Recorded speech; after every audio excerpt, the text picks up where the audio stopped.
Gyvenimas tikrai turi pakankamai rūpesčių.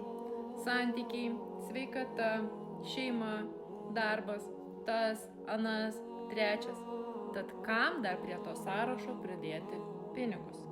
Ar nebūtų geriau, jeigu nereiktų jaudintis apie pinigus, nereiktų sukti galvos, iš kur jų paimti, kaip sumokėti būsto paskolą, kaip sumokėti nuomą, kaip įsigyti tai, ką tu nori, arba galbūt kaip nusipirkti aplamai maisto.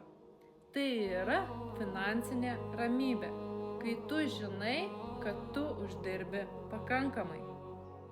Na, o jeigu ir tu šiuo metu neuždirbi pakankamai, susisiek su manimi ir aš tau patarsiu, kaip užsidirbti papildomas pajamas, o galbūt net sukurti pilną pragyvenimą iš to, turint telefoną, internetą ir dirbant iš namų.